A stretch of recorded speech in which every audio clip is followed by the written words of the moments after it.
ఎంసెట్ 2025 సంబంధించి చాలామందికి కూడా ఇంకా రేపటి నుంచి ఎగ్జామ్స్ అనేవి స్టార్ట్ అవుతూ ఉన్నాయి. ఇందులో కామన్గా ఎక్కువ మిస్టేక్స్ అయితే చేశారు మీ యొక్క సీనియర్స్. అవి ఏం చేయకూడదు, ఎలా చేయాలి ఏంటనేది కూడా మీకు అయితే చెప్తాను.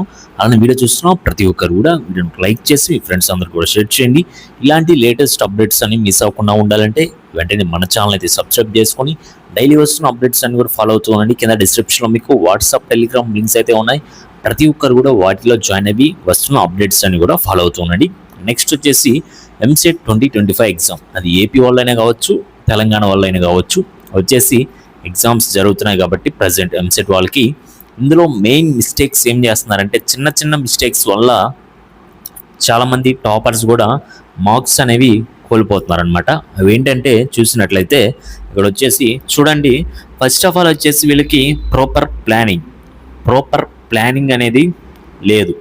అలా లేకపోవడం వల్ల, అంటే ప్రాపర్ ప్లానింగ్ అంటే ఏంటి, రేపు ఎగ్జామ్ ఉంది, వాటికి కావాల్సిన ఇంపార్టెంట్ డాక్యుమెంట్స్ కావచ్చు, ఎగ్జామ్ సెంటర్ తెలుసుకోవడం. అదే టీఎస్ వాళ్ళకి ముందే ఒక హాల్ టికెట్లోనే మీకు ఎగ్జామినేషన్ సెంటర్ లొకేషన్ కూడా స్కానర్ అయితే ఇచ్చేసారు, క్యూఆర్ కోడ్. దాన్ని స్కాన్ చేసుకుంటే సరిపోతుంది. నెక్స్ట్ ఏపీ వాళ్ళకైతే రాగానే ముందు ఎగ్జామ్ సెంటర్ ఎక్కడ తెలుసుకోవాలి. నెక్స్ట్ వచ్చేసి ఎగ్జామ్కి ఏమేమి డాక్యుమెంట్స్ కావాలి అవన్నీ కూడా ముందు నుంచే రెడీ చేసుకోవాలి, అంటే 1 or 2 days ముందే రెడీ చేసుకోవాలన్నమాట. నెక్స్ట్ వచ్చేసి రేపు ఎగ్జామ్ ఉంది, అక్కడ వచ్చేసి అదే ఎంపీసీ వాళ్ళకైతే మ్యాథ్స్, ఫిజిక్స్, కెమిస్ట్రీ ఉంటుంది. అదే బైపీసీ వాళ్ళకైతే బొటానీ, జువాలజీ, ఫిజిక్స్, కెమిస్ట్రీ ఉంటుంది. ఫస్ట్ ఆఫ్ ఆల్ మనకి ఏ సబ్జెక్ట్ వచ్చు, అందులో ఏ టాపిక్స్ వచ్చు, ఫస్ట్ మ్యాథ్స్ స్టార్ట్ చేయాలా, ఫిజిక్స్ స్టార్ట్ చేయాలా, కెమిస్ట్రీ. అదే బైపీసీ వాళ్ళు అయితే బొటానియా, జువాలజియా, ఫిజిక్సా, కెమిస్ట్రీ అనేది ముందు నుంచి ఒక ప్లానింగ్తో అయితే వెళ్ళాలన్నమాట.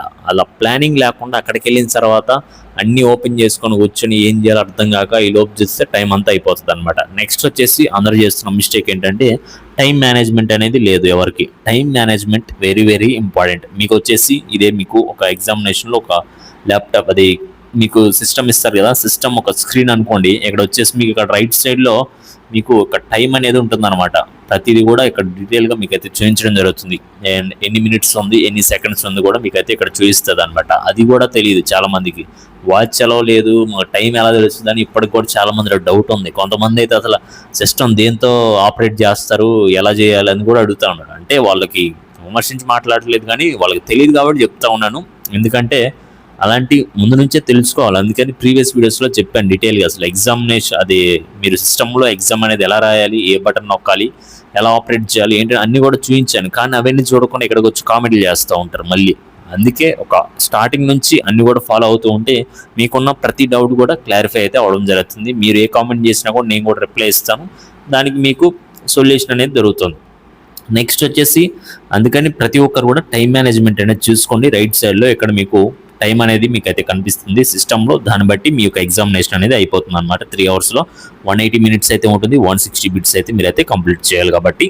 నెక్స్ట్ వచ్చేసి సిడిఎఫ్ అంటే ఏంటి, కాన్సెప్ట్ డెఫినేషన్ ఫార్ములా. థరోలీ అట్లా దాంతోపాటు షార్ట్ నోట్స్ అనమాట. ఇది ఒక రివిజన్ లేక ఒక మినిమం బేసిక్స్ కూడా తెలియకుండా అక్కడికి వెళ్ళిన తర్వాత మళ్ళీ ఒక రఫ్ షీట్ ఇస్తారు కదా, ఇచ్చిన దాంట్లో మళ్ళీ ఏం చేస్తున్నారు, అక్కడ మీకు ఫార్ములాస్ కావచ్చు, లేదంటే ఇంకా మీకు ఏవైతే తెలీదో ఏమన్నా లాగ్ టేబుల్స్, లేదంటే అండ్ కెమిస్ట్రీ సంబంధించి పీరియాడిక్ టేబుల్స్, ఎలిమెంట్స్ అలాంటివన్నీ కూడా మీరు నోట్ చేసుకొని సపరేట్గా నోట్ చేసుకొని వాటి నుంచి.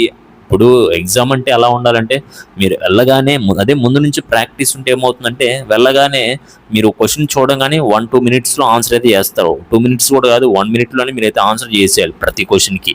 అలా చేస్తేనే మీకు మంచి స్కోరింగ్ అనేది రావడం జరుగుతుంది. అంతేగాని అక్కడికి వెళ్ళిన తర్వాత ఇచ్చిన రఫ్ షీట్లు, పేపర్ల మీద పేపర్లు తీసుకొని మీకు కావాల్సిన అన్ని ఫార్ములాస్, టేబుల్స్ అన్నీ వేసుకొని అక్కడ నుంచి ఆన్సర్ క్రియేట్ చేసి ప్రాక్టీస్ చేస్తామంటే అది అసలు అయ్యే పని కాదు. ఈలోపు 3 hours టైం అవుతుంది. నెక్స్ట్ షిఫ్ట్ వాళ్ళు కూడా ఎగ్జామ్ కూడా వస్తారు, అలా జరుగుతుంది అనమాట. అందుకని ప్రతి ఒక్కరు కూడా ఇంకా టైం ఉంది కాబట్టి కాన్సెప్ట్ డెఫినేషన్ ఫార్ములా. అండ్ ప్రతి ఒక్కరు కూడా డిస్క్రిప్షన్లో టెలిగ్రామ్ లింక్ ఉంది, వాట్సాప్ ఛానల్ లింక్ ఉంది, వాటిలో జాయిన్ అవ్వండి. అందులో మీకు ప్రీవియస్ పేపర్స్ ఉన్నాయి, ఒక పీడిఎఫ్స్ ఉన్నాయి, అన్నీ కూడా మీరైతే డౌన్లోడ్ చేసుకొని ప్రాక్టీస్ చేసుకోండి. అప్పుడు మీరు అక్కడికి వెళ్ళిన తర్వాత మీకైతే ఈజీగా మీరు క్వశ్చన్ ఆన్సర్ అనేది చేయగలుగుతారు. నెక్స్ట్ వచ్చేసి ప్రాక్టీస్ లేకుండా ఎగ్జామ్కి అయితే వెళ్తున్నారు చాలామంది. ప్రాక్టీస్ అనేది లేకుండా ఎగ్జామ్కి వెళ్తున్నారు చాలామంది. అంటే ముందు ప్రాక్టీస్ లేకుండా అక్కడికి వెళ్ళి ప్రాక్టీస్ చేయడం వల్ల ఏంటంటే టైం మేనేజ్మెంట్ అనేది వాళ్ళకి కుదరదు అనమాట. అందుకే ముందు నుంచి ప్రాక్టీస్ చేసుకున్నారనుకోండి, అలా వీక్లీ ఒక 2-3 మాక్ టెస్టులు రాసుకున్నా మీకే టైం మేనేజ్మెంట్తో పాటు ప్రాక్టీస్ అనేది మీకైతే అలవాటు అవుతుంది. ఓకే, ఒక సబ్జెక్ట్కి వచ్చి ఎన్ని క్వశ్చన్స్ చేయగలుగుతున్నాం, ఇంకా ఎన్ని మిగులుతున్నాయి, ఎక్కడ మిస్టేక్ చేస్తున్నాం, దాన్ని ఎలా మళ్ళీ ఆన్సర్ వచ్చేలా ఎలా చేయాలి ఏంటి అనేది కూడా మీకు అన్ని మీకే అర్థమవుతుంది. ప్రాక్టీస్లో ఇవన్నీ వస్తాయి అనమాట. ఏంటి ప్లానింగ్ అనేది వస్తుంది. నెక్స్ట్ వచ్చేసి టైం మేనేజ్మెంట్ ఎలా చేయాలి, బేసిక్స్ ఎలా కవర్ అయ్యి ఎంతవరకు మన ప్రిపరేషన్ ఉందనేది మీకు ముందు ప్రాక్టీస్ చేసుకుని వెళ్తే అవన్నీ మీకు అప్పుడు తెలుస్తుంది. నెక్స్ట్ వచ్చేసి అందరు చేస్తున్న మిస్టేక్స్ వచ్చేసి రాని క్వశ్చన్స్ దగ్గర టైం వేస్ట్ అయితే చేస్తూ ఉన్నారు ఎక్కువ మంది. ఇప్పుడు ఫర్ సపోజ్ 160 బిట్స్లో 160 చేయాలని లేదు కదా, చేస్తే అలా 160 కరెక్ట్గా ఎవరు చేయలేరు.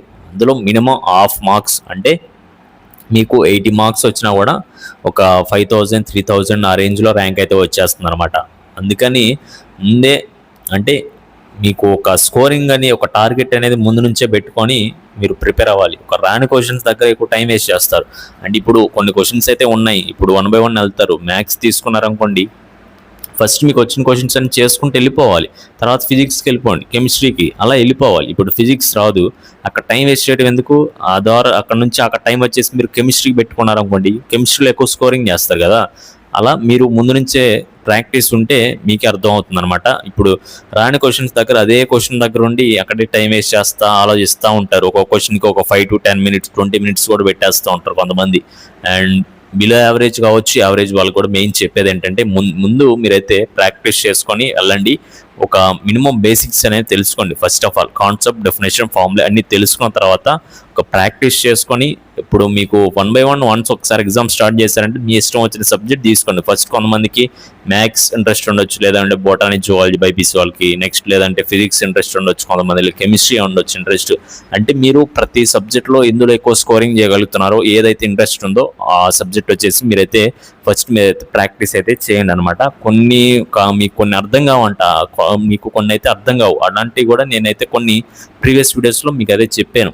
అవి ఏ క్వశ్చన్స్ ఉన్నాయి, ఎక్కడ క్లిక్ చేస్తే ఏ క్వశ్చన్స్ వస్తాయి, ఏ సబ్జెక్ట్ సంబంధించి ఏంటనేది కూడా క్లియర్గా ఎక్స్ప్లెయిన్ చేశాను. అవన్నీ చూస్తే మీకు ఒక ఐడియా అనేది రావడం జరుగుతుంది. అండ్ లాస్ట్ నేను చెప్పేది ఏంటంటే ప్రతి ఒక్కరు కూడా ఇవన్నీ కూడా మిస్టేక్స్ చేస్తూ ఉన్నారు. మీ యొక్క సీనియర్స్ కూడా ఇవే మిస్టేక్ చేశారు. అందుకనే ఈ యొక్క వీడియో చేయాల్సి వచ్చింది. అలానే రేపటి నుంచి బైపీసీ స్టార్ట్ అవుతుంది టీఎస్లో. అండ్ ఒక 3 daysలో మళ్ళీ ఎంపీసీ వాళ్ళకి ఉంది. నెక్స్ట్ ఒక 20 daysలో ఏపీ వాళ్ళకైతే ఉంది. కాబట్టి అందుకని ముందే ఈ వీడియో చేస్తున్నాను. ఇవి తెలుసుకొని నెక్స్ట్ మీరు రిపీట్ చేయకుండా ఉంటారని చెప్పేసి మెయిన్ ఉద్దేశం అనమాట. అందుకని చెప్పేసి ఇవన్నీ కూడా ఒకసారి రెక్టిఫై చేసుకోండి. మీకు ఎటువంటి డౌట్స్ ఉన్నా కూడా కింద కామెంట్ సెక్షన్లో కామెంట్ చేయండి, నేను వాటికి రిప్లై అయితే ఇవ్వడం జరుగుతుంది.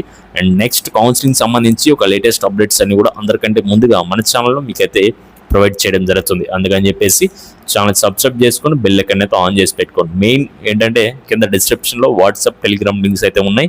అందులో ఎవరు జాయిన్ అవ్వట్లేదు. ఛానల్ కూడా చూస్తున్నారు కానీ వీడియో చూస్తున్నారు, ఒక లైక్ ఉండదు, ఒక ఛానల్ కూడా సబ్స్క్రైబ్ చేసుకోరు. అలాంటి వాళ్ళకి తర్వాత మీకు అర్థమవుతుంది. మళ్ళీ మీరే వచ్చి కింద కామెంట్ సెక్షన్లో కామెంట్ చేస్తారు, ముందే ఇలాంటి వీడియోస్ మిస్ అయిపోయాం, ముందే తెలుసుంటే ఒక మంచి గైడెన్స్ దొరికేది అన్న థాట్ రాకపోతే అప్పుడు వచ్చి మళ్ళీ నన్ను అడగండి, కింద కామెంట్ చేయండి, నేను కూడా చదువుతాను. ఓకే, నెక్స్ట్ వీడియోలో మళ్ళీ కలుద్దాం. అండ్ రేపటి నుంచి ఎగ్జామ్ ఎవరికైతే ఉందో వాళ్ళందరికీ కూడా all the best. Okay guys, thank you.